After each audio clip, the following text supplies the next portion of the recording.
Hello बच्चों, चलिए प्रश्न देखते हैं। प्रश्न है, बीज क्या है? मक्का के दाने की संरचना का वर्णन कीजिए और उसके विभिन्न कार्यों का वर्णन कीजिए। मुख्य अवधारणा है, मुख्य अवधारणा है बीज। आइए जानते हैं बीज क्या होता है। बीज आवृत बीजियों में आवृत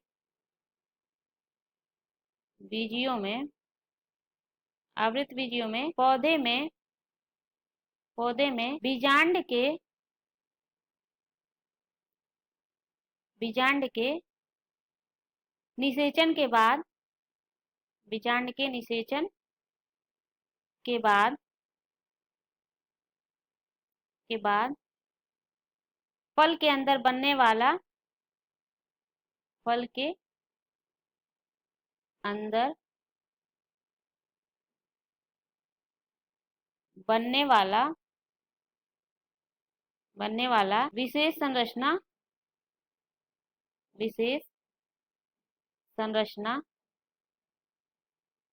बीज कहलाता है।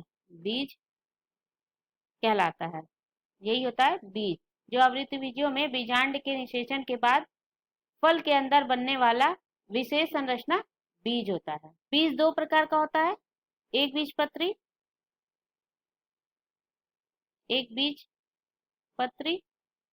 जिस पौधे में भ्रूण केवल एक बीज पत्र बना भ्रूण केवल एक बीज पत्र वाला होता है, जिसमें जो है भ्रूण जो होता है एक बीज पत्र वाला होता है, तो होता है एक बीजपत्री, जैसे मक्का। और एक बीज होता है द्विबीजपत्री। इसमें जो है भ्रूण में जो है दो बीज पत्र होते हैं, तो उसे कहेंगे दो बीजपत्री। ये हमें देखने को मिलता है चना में, मटर में, इसमें देखने को मिलता है। तो ये जो चित्र दिख रहा है, ये है मक्के के दाने की संरचना। ये है मक्के के दाने की संरचना। तो मक्का जो होता है वो एक बीजपत्री है। अभी हमने बताया ये जो है एक बीजपत्री है, क्योंकि जो है बीज में जो है भ्रूण केवल एक बीजपत्र वाला होता है, तो ये जो है मक्का जो है एक बीजपत्री होता है। ये जो संरचना देख रहे हैं, ये है बीज। बीज जो होता है मक्के का, पीला सफेद में जो है इसका रंग होता है, और इसका संरचना जो होता है दांत की तरह होता है। दांत की तरह होता है, ऊपर चौड़ा और नीचे जो है नुकीला होता है। तो उसमें जो है दो भाग हैं, भ्रूणपोष और भ्रूण। ये भ्रूणपोष है और ये भ्रूण है। जब इस दाने को इस तरीके से यहाँ से काटेंगे तो ये वाली संरचना दिखेगी। तो इस तरीके से दिखेगी। जो ऊपर का आवरण है ये है बीजावरण। इसमें जो है फल भित्ति दोनों जो है जुड़े होते हैं। ये ऊपर की संरचना दिख रही है, यही है बीजावरण, जो क्या करता है बीज की सुरक्षा करता है। तो सबसे ऊपर जो होता है बीजावरण और फलभित्ति जो जुड़ा हुआ होता है, जो क्या करता है। बात करते हैं बीजावरण का कार्य क्या होता है। इसकी जो है बीज की सुरक्षा और जल अवशोषण करता है। तो ये होता है बीजावरण। उसके बाद यहाँ पे होता है इसके नीचे एल्यूरोन स्तर।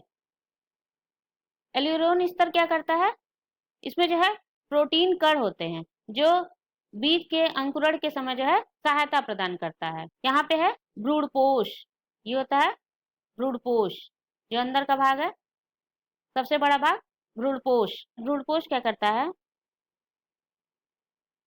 भ्रूणपोष इसका कार्य है भ्रूण को भोजन प्रदान करना। ये भ्रूणपोष का कार्य होता है। भ्रूणपोष और भ्रूण को अलग कर रहा है, ये है एपिथेलियल स्तर। एपिथेलियल स्तर, जो भ्रूणपोष को भ्रूण से अलग कर रहा है। उसके बाद भ्रूण जो है 2 भागों में बटा होता है। एक होता है स्कुटेलम, ये स्कुटेलम, और अक्ष। अक्ष में आते हैं प्रांकुर और मूलांकुर। जो स्कुटेलम होता है, जब द्विबीजपत्री पौधे में होता है तो उसे जो है बीजपत्र कहते हैं, और एक बीजपत्री में स्कुटेलम कहते हैं। और दूसरा अक्ष में जो है 2 में बटा होता है, प्रांकुर और मूलांकुर। तो प्रांकुर मूलांकुर का कार्य बताएं। प्रांकुर का कार्य होता है, प्रांकुर का पौधे का पूरा जो है प्ररोह तंत्र बनाता है, प्ररोह तंत्र बनाता है, जो हरा होकर नई पत्तियां इत्यादि बनाता है। और मूलांकुर का कार्य होता है, मूलांकुर का जल अवशोषित करना,